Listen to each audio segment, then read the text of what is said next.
The Beach Bum is Harmony Korine's sixth film. This video will have major spoilers on the entire film. Fair warning. Matthew McConaughey plays Moondog. He's this drug-loving hippie living in Florida. At one time in his life, he was this brilliant, well-respected, incredibly successful poetry writer, but now he's just this fun-loving guy who just drinks and does drugs. His lifestyle is supported by his wealthy wife Minnie. Minnie and Moondog truly love each other, but they have an open marriage, which means they sleep with other people. They also have a daughter named Heather. Heather loves her father, but she is frustrated by his constant drinking and using drugs. On the night of Heather's wedding, Minnie and Moondog get into a car accident and Minnie dies. In her will, Minnie makes sure that Moondog doesn't get $1 of her money until he finishes his new book, which he's been avoiding doing for years. His lawyer tells him that his wife owns everything and that Moondog is basically a bum now. He asks Heather for some money, but she tells him, "I love you, but if I give you money now, I'll be giving you money forever." Moondog ends up arrested after throwing a party with a group of bums in Minnie's house, wrecking it, but the judge is a fan of his past work and sends him to rehab instead of jail. But Moondog breaks out with Zac Efron and keeps partying. He runs around Florida finding new and old friends, and they have fun. But sprinkled along the parties and drugs,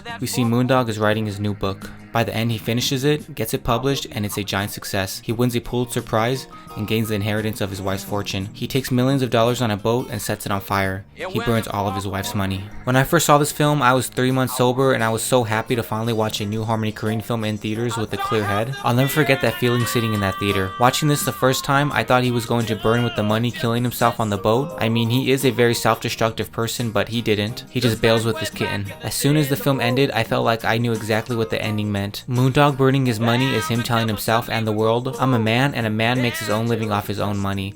The money he earned, not his wife's inheritance." For the first time in years, he doesn't need her money and is proud of himself for making his own. Maybe I was projecting my own feelings of once being a drug user like Moondog, who spent years bumming it and now makes his own money for a living and depends only on himself, but that's what I take away from this film personally. Maybe Harmony just wanted to blow something up and see the money burn because it looked cool. When I first saw this trailer, I thought Moondog is like a Hunter S. Thompson figure. Hunter S. Thompson is the writer of Fear and Loathing in Las Vegas.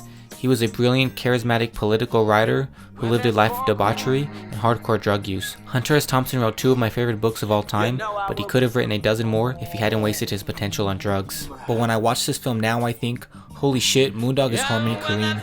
Just like Moondog and Thompson, Harmony wasted years of his life with hardcore drug use. He made projects in those years, but it was obvious that he was going downhill and his career was suffering from it. But like Moondog, Harmony got his shit together and resurrected his career. Don't get me wrong, Harmony made some cool shit even at his worst, but I think everyone knew he could have been making so much better projects. I don't know Harmony personally, and he's pretty private about these things, but I'm pretty sure he's not completely sober now. I think he just drinks and smokes weed now, which is acceptable to most people. Not everybody needs to stay 100% sober to be successful. Some people just need to tone it down, like Moondog. Moondog truly loves drugs and believes they get the creative juices flowing. Moondog and Harmony had their fun, but at the end of the day, they realize they're artists and making art is more important than drugs and having fun. This film has so many things I can relate to on a deeply personal level. But all that aside, let's talk about the overall story.